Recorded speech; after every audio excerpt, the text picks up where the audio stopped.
This lesson is the first lesson in oils. There's 6 lessons in oils that were made many years ago. You'll notice that it's the same lesson as the previous lesson in acrylics. I've left on the introduction, the list of materials and the list of paints, and the little thing about mixing your paints because you'll find they're quite interesting. And also the paints are different these days. You can't buy chrome coloured paints. They're quite poisonous, they found out. Well, enjoy the lesson, and you will notice that in those days I had a lot of hair.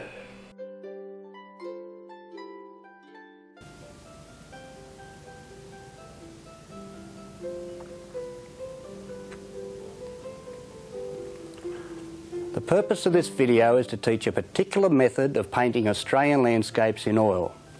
The technique I'm about to show you may conflict with traditional methods you may have already learnt. If you have learnt traditional oil painting, I suggest that you follow my instructions entirely and do not try to combine what you have previously learnt with what I'm about to show you. The lesson is designed for beginners, and if you follow my instructions step by step, you will learn to paint a beautiful landscape with a reasonable amount of time and effort. We're going to do 6 paintings in the exercise. The first 2 paintings are in monocolour. I've selected burnt umber and white. This is for you to learn the brush strokes and arrangement before you move on to colour. Colour is confusing, so we'll practice the brown and white paintings first and then move on to the others.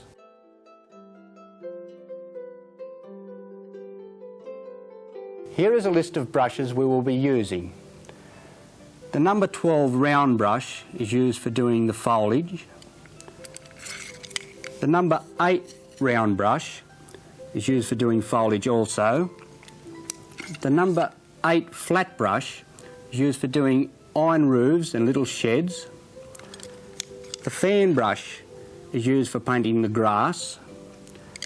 The little round brush, number 3 round brush that is used for painting the branches. We also use a flat common house painting brush. Select a rather thin brush. This one's about 2 inches wide. We need a painting knife. I have a cranked painting knife. Select one about this size and a flexible knife. We're using prepared artist canvas. This is canvas which has been primed on one side and prepared ready to accept the oil paint. I suggest you buy this canvas, as if you try to paint on inferior material you will not get the desired effect. We need some masking tape to stick it down and to mark out our painting. Some medium to thin the paint. I'll show you what these plastic bags are for in a moment as we'll mix the colours in them. You may wish to use these prepared artist panels. They're a cardboard with the prepared canvas stuck to them. Here is a list of colours you will need to complete the course. Titanium white, phthalo blue, Tasman blue, ultramarine blue, crimson, Indian yellow, Naples yellow, chrome green light, burnt sienna and burnt umber. The only colour we mix is the purple. The other colours come straight out of the tube. They may need thinning.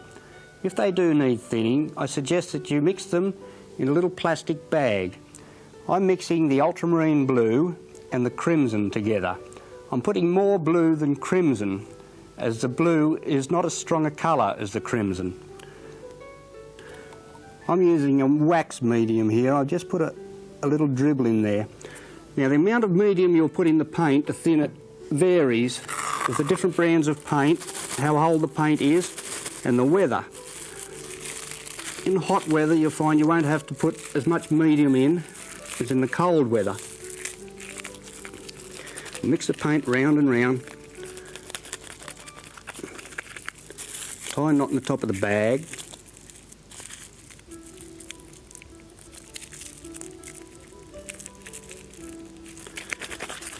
And by doing that, I've got plenty of purple paint ready for when we're doing the coloured paintings. Just tear a little hole in the corner of the bag, and there's my purple.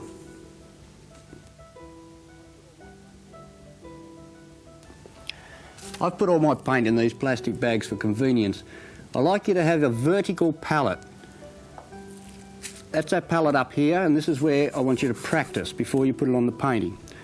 Now that's the titanium white and the burnt umber. I'll start with this painting. I'll rub the sky undercoat in.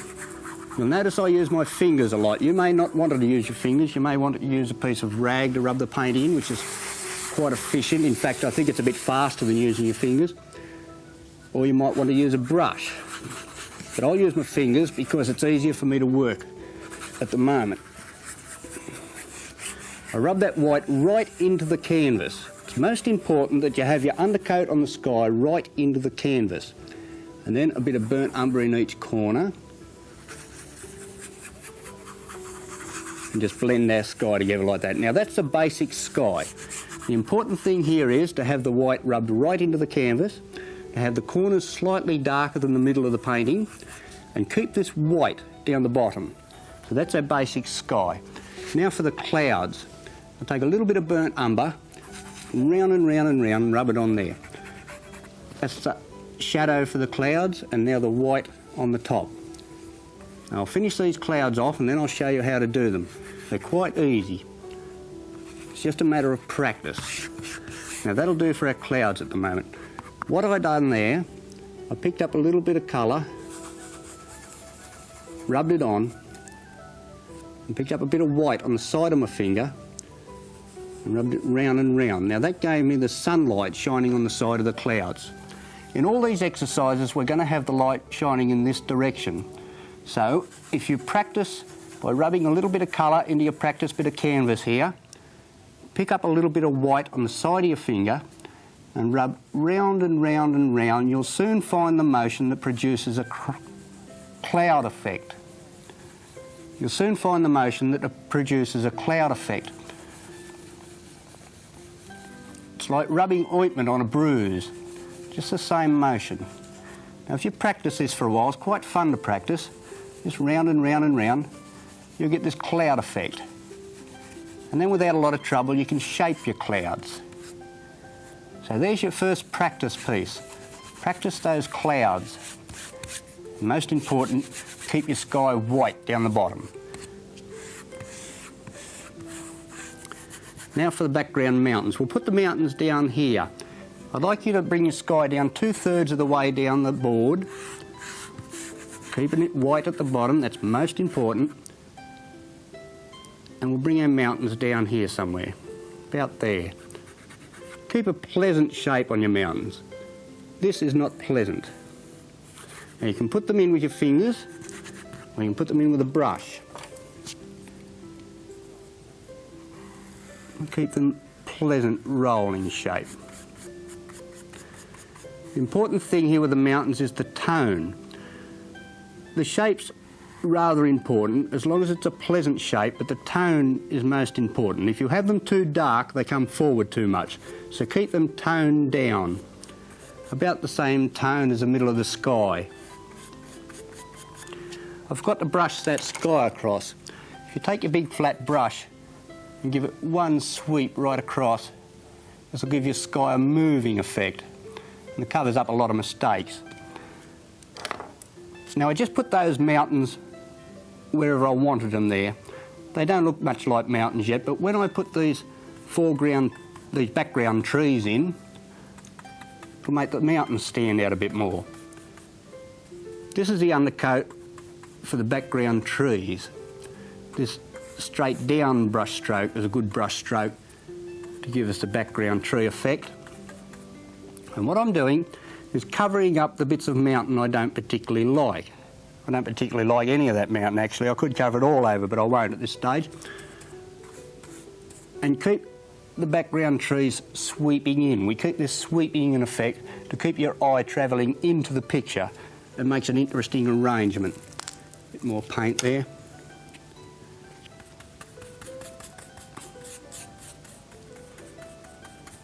So that's your sky, your background mountains, and the undercoat for your background trees. Now for a bit of foliage on them. Clean my brush.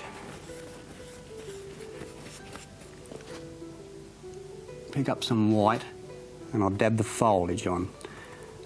Now this is what I call a dab-dab brush stroke. I'll show you how to do it in a moment. And most of the foliage in the background and in the foreground is done with this one brush stroke. So if you practice it, you'll find that you'll be able to put the foliage on whenever you want to, wherever you want it.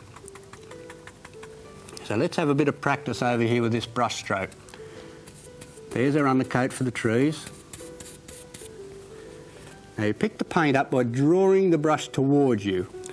I need more paint there. You need a lot of paint when you're doing this. Again, I'll show you. We draw the brush towards you.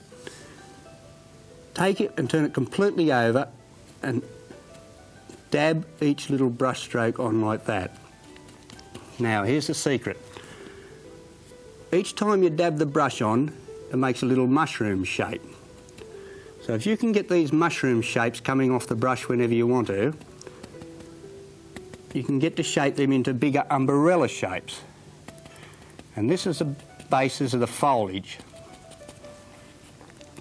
I'll pick up two colours now, one on one side and the white on the other. There's another way of getting a foliage effect. So all the foliage we're going to do is going to be with this dab-dab brush stroke. I'm constantly wiping my brush. Pick up the white, bringing the brush towards you, turn the brush completely over and dab it almost perpendicularly onto the board, onto the canvas, and that gives you that little mushroom shape. That's not a good example. I'll try again. There we are. So if you can practice this mushroom shape, coming off the end of your brush, you'll find you'll be able to put it wherever you want it. And then all you have to concentrate on is where to put it, rather than how to put it on. So let's carry on with the picture now. We've got the sun shining in this direction. So we put the foliage on that side of the tree. There we are, the little dab-dab brush stroke, round, round. Little mushroom shapes into bigger umbrella shapes. Over here, although the sun is shining in this direction on the picture, we can put it shining in this direction on this bit just to keep the interest into the picture. We can get away with the sun shining on the wrong side of the trees, but this brings your eye into the picture, and it's something we want to create is something that people keep looking at. And as long as you can keep their eye travelling in, they'll keep looking at the picture, and the picture is a success. Quickly finish this foliage over here.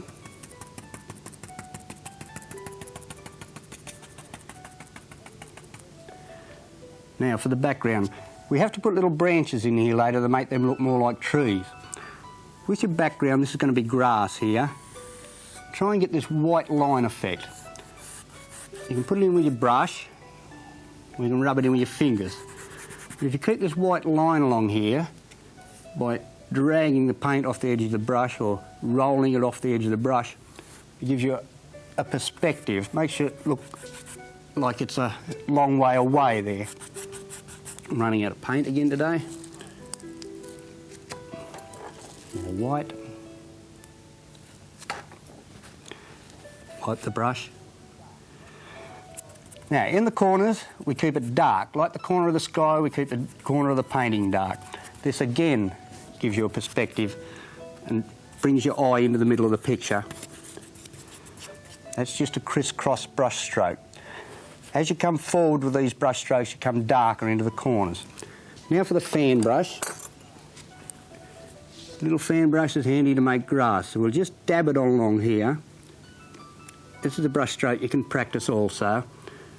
It's the same brush stroke right through for grass, but as we come forward, the brush stroke becomes more vibrant because the grass appears to be bigger in front of you. It's quite an easy brush stroke to learn. And if you keep your brush strokes into the picture again, that draws your eye into the picture. Most important. Well, there's our sky and our mountains, background and trees, and the grass done. We have to put these big tree trunks in here. This may not turn out exactly the same as the sample picture I was showing you, and yours may not turn out exactly the same as mine, because it's very flexible. We're making the picture up as we go along. If we don't like a piece of sky, we can put a tree over it. If there's a piece that's particularly good, we'll leave that so you can see it. So each picture will be different. I'm going to put a tree trunk in and then I'll show you how I did it. I'll put it over here first. I've loaded the knife with two colours on it. I've got white on one side and the burnt umber on the other side. That's because the sun is shining in this direction, and I want to put the tree trunk in about here. So I know how to put it in, I just got to work out exactly where to put it. I'll put it down through there. I don't want to destroy too much of the painting. Now that's like sculpturing. I'll put another one in and then we'll show you how to do it.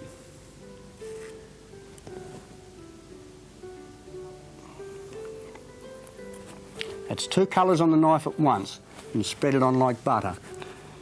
A bit more paint. Now what we do, we pick up one colour on one side of the knife and another colour on the other side of the knife. Now I've laid them out there ready to pick up. Dark on one side and light on the other. The knife must be clean. So because the sun's shining in that direction, we've got the light on this side and the dark on the other side. And you can practice this just by putting the colours on and practising that knife stroke. Try again. Each time you must wipe your knife before you pick up another colour. If you put your knife on and it's dirty, you won't get white, you'll get colour. So you must wipe your knife each time. Pick up the dark on one side, the light on the other, and practice these tree trunks.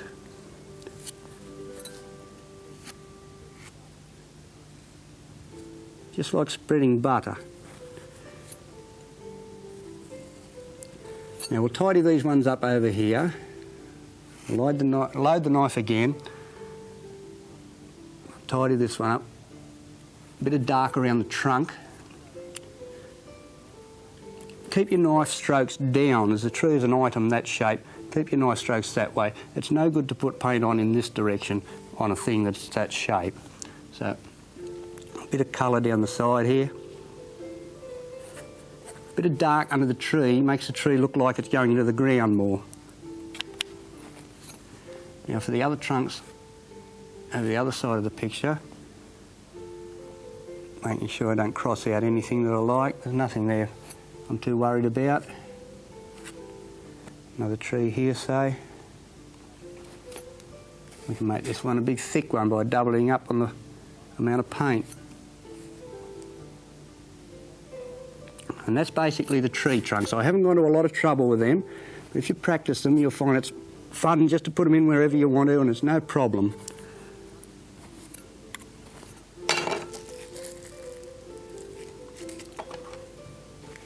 Now for the little tiny round brush. This is for branches. I'll put a few on, then I'll show you how I do it.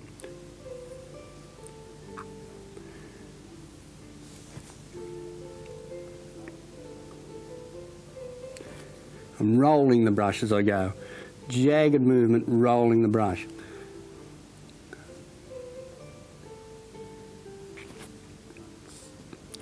Now here's the brush stroke. I'll show you over here. You should practice this brush stroke. I've loaded the brush with two colours on it, and as I pull it up, I twist it and the colours change. Well, you can do this with your branches. You can load two colours on the brush, one on one side and another colour on the other, and pull it up like that. You're better off painting up and pulling the brush up rather than down. If you pull up, gravity helps pull the paint off the brush. There we are. So you can practice that brush stroke until you can throw them on whenever you want to. Some of the brush strokes aren't going to be so good, and others are. What we do, we pick out the good ones, and the ones that aren't so good, we cover them up with foliage. So each time you put these little branches on, it's an idea to put more than what you need, so you can cross out the ones that you don't like. I'll finish off over here a bit now.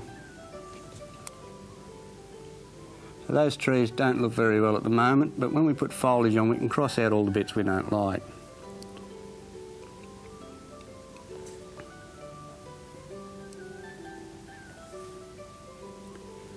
Put some more paint up there again.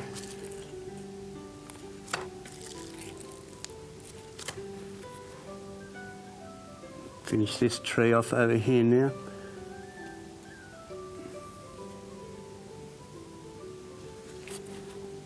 And a few branches on the ground.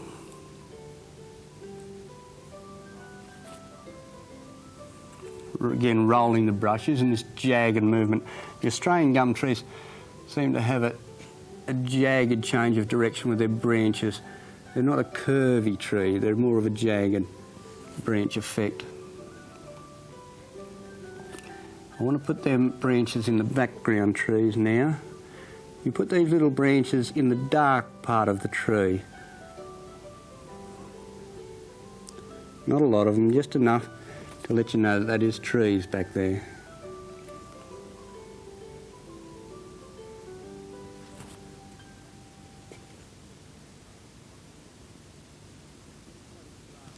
That'll do there. Now we've got to tidy the grass up around the stump of these trees. Cover up the pieces of twigs that aren't done very well. That's a little fan brush, grass brush stroke again. Very handy for covering up mistakes. Now for the foliage in the top of the tree. I need some clean paint here now. With this big brush, this is a dab brush stroke again, like we've been using for foliage. You pick up the burnt umber on one side and the white on the other side, and that gives you a chisel point brush. This brush is only a new brush, but it's getting into a good shape. A clean brush, just been cleaned in terps, is not as good as a brush that's been worked for a little while. This brush is a little bit spongy because it's got paint in it, and it's quite good now. So we've got the white on one side and the burnt umber on the other. Again, we're going to use a dab brush stroke, but we're going to put two colours on at once up here on the sky. Covering up the bits of branches that are not too good, but at the same time keeping our arrangement so it's interesting. So you try as much as possible to keep everything sloping into the picture rather than out of the picture. So we'll bring these pieces of foliage into the picture. And again on the other side. Bring it into the picture.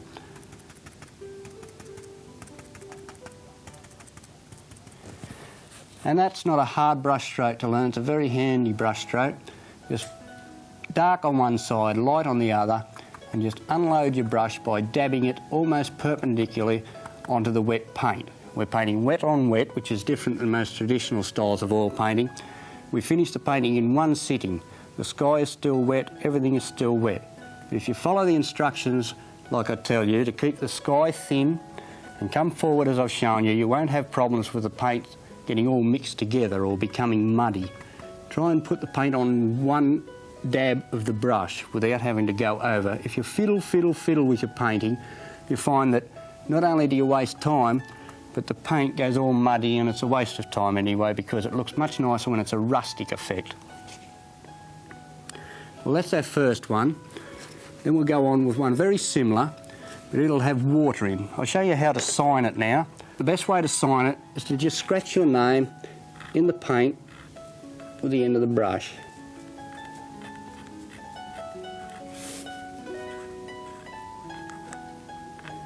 That's a simple exercise there. You may wish to do it bigger or smaller. I would say you should work on this type of canvas all the time. I'm using artboards here just for convenience. But it's much easier to work on canvas and have your palette beside you all the time.